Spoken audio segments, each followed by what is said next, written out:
खबरों की शुरुआत करेंगे भारत और चीन संबंधों से, क्योंकि करीब 5 साल के बाद, लंबे इंतजार के बाद कैलाश मानसरोवर यात्रा एक बार फिर से शुरू होने जा रही है। 2020 में डोकलाम विवाद हुआ था और कोविड महामारी, इसके कारण ये यात्रा रुकी थी। इस पवित्र यात्रा को भारत और चीन के बीच हाल ही में जो बातचीत हुई है उसके बाद से फिर से हरी झंडी मिल गई है। इसके साथ ही दोनों देशों के बीच सीधी जो फ्लाइट है वो सेवाएं भी शुरू अब हो जाएंगी।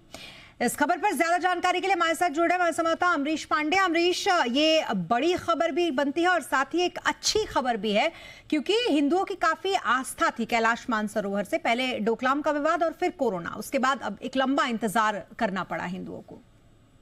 देखिए, लंबे समय से ये बात चल रही थी कि हमको क्या चीन से जो संबंध है अगर सुधर रहे हैं तो क्या हमको इस फ्लाइट सेवा और बाकी जो चीजें हैं उसको बहाल करने की जरूरत है।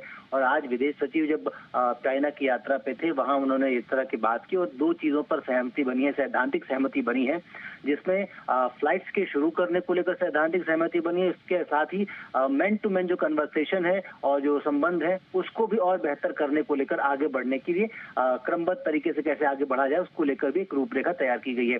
अगर हम फ्लाइट सेवा की बात करें या फिर यात्राओं की बात करते हैं तो मानसरोवर, क्योंकि एक बड़ा तीर्थाटन का क्षेत्र है वहां पर, और मानसरोवर की जो यात्रा थी वो पूरी तरीके से बंद थी, उसको लेकर एक अच्छी खबर यहाँ से दिख सकती है। इसके साथ ही क्योंकि डोकलाम विवाद के साथ ही मानसरोवर की यात्रा भी बंद थी और फ्लाइट, डायरेक्ट जो फ्लाइट थी, कनेक्टिविटी वो भी पूरी तरीके से बंद थी चाइना से। इसके बाद कोविड आया, उसने उस जो स्टॉपेज है उसको और लंबा कर दिया था।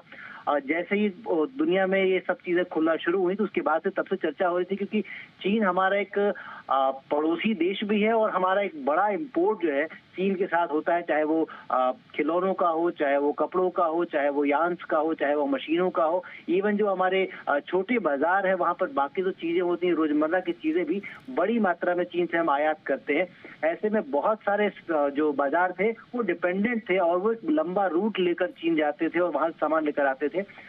ये रास्ता खुल जाने के बाद एक अच्छी खबर होगी बाजार के लिए भी, एक अच्छी खबर होगी जो हमारे लोकल मार्केट्स हैं उनके लिए भी, और जो हमारी इंडस्ट्री है उनके लिए भी, साथ ही साथ चाइना के लिए भी अच्छी चीज होगी, क्योंकि एक बड़ा बाजार चाइना के लिए भारत है। और बिल्कुल जाहिर तौर पे अमरीश, इसीलिए आज जब विक्रम मिश्री के साथ वांग यी बातचीत कर रहे थे तो उन्होंने इस बात को कहा भी, क्योंकि दोनों देशों के संबंध अभी काफी बेहतर है। शी जिनपिंग से प्रधानमंत्री मोदी की जो मुलाकात हुई थी उसके बाद से उन्होंने कहा कि इस बेहतर होते संबंध का हम फायदा उठा सकते हैं। मतलब जितना भारत को इससे फायदा है उतना ही चीन को भी है।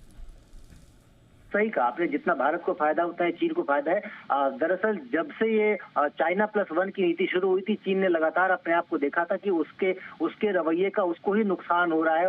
और एक बार जब ट्रंप के आने के बाद चाइना टैक्स की बात हो रही है, ट्रंप टैक्स की बात हो रही है, तो चीन अपने उस नुकसान की भरपाई के लिए इस दिशा में आगे बढ़ रहा है। भारत के लिए विन विन सिचुएशन इसलिए क्योंकि हमारे बहुत सारे एपीआई जो है चाइना से हम इम्पोर्ट करके लाते हैं।